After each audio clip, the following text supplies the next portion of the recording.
For 63 years, Queen Victoria projected the image of an absolute, unshakable monarch. To her subjects across the globe, she was the stern, rational head of a massive global empire. Historians have meticulously analyzed her life through 141 published volumes of her journals. These records document her political views, her personal relationships, and the daily mechanics of the British throne. But there was a forbidden 142nd volume, a secret diary bound in black leather and sealed away from history.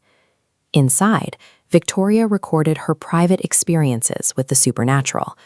This volume catalogs decades of unseen visitors, voices calling her name in empty halls, and shadows that approached the Queen within the royal palaces.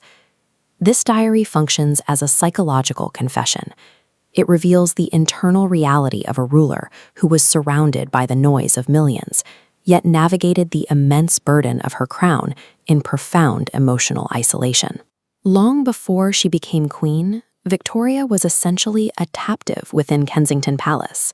Her mother enforced a strict, suffocating system of isolation to keep the young princess dependent and controlled. She rarely played with peers and spent her nights behind heavy curtains that shut out the world. Victoria wrote of her first haunting during these years, a lady in gray who appeared in her room at dawn. She didn't find the figure frightening. Instead, the silent, sorrowful woman gazing out toward the gardens provided a strange sense of companionship for a lonely child. As her coronation approached, the nature of these sightings changed. One night, Victoria spotted a man in dark clothing pacing back and forth beneath her window, a figure with an uncanny resemblance to her great-grandfather, King George III. The old king had famously lost his mind within those same walls. He was known for wandering the grounds at night, murmuring hymns to unseen angels as his grasp on reality faded. These early experiences manifested her deepest anxieties. The Grey Lady reflected her childhood solitude, while the Phantom King represented her fear of inheriting the mental fragility and trauma attached to the British throne.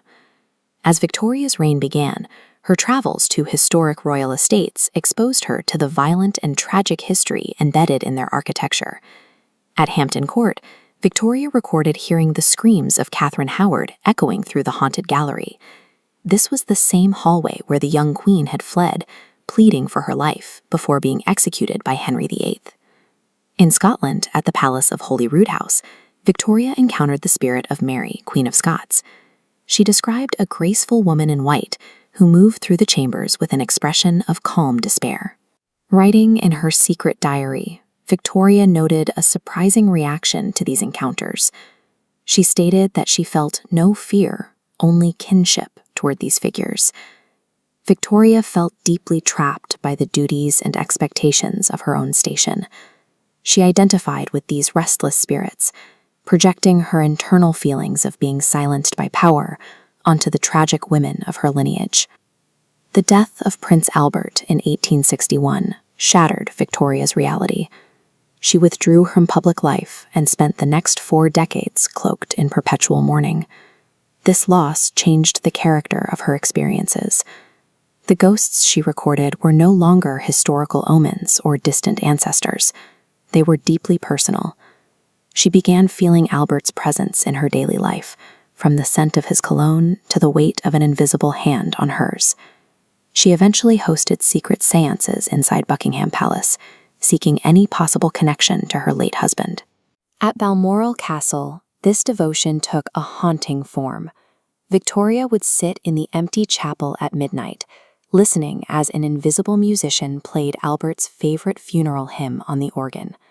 Victoria utilized the supernatural as a vital coping mechanism. By welcoming these experiences, she created the emotional anchors she needed to survive the unbearable weight of her personal loss. In her twilight years, Victoria spent her nights at her desk, writing by candlelight. Her household was quiet, but her private records suggest she rarely felt alone. She described a shifting shadow that often stood just behind her chair. She wrote that she could feel the sensation of a spirit reading over her shoulder as she filled the pages of her secret diary. Whether these were literal spirits or products of her own mind, The diary reveals a life lived in constant conversation with the dead. These shadows were a persistent fixture of her private reality. Engaging with the paranormal allowed Victoria to process the overwhelming burden of her empire and the tragic history of her family. Supreme earthly power cannot cure human loneliness. As Victoria's life shows, sometimes love and grief are so powerful they simply refuse to let the dead rest.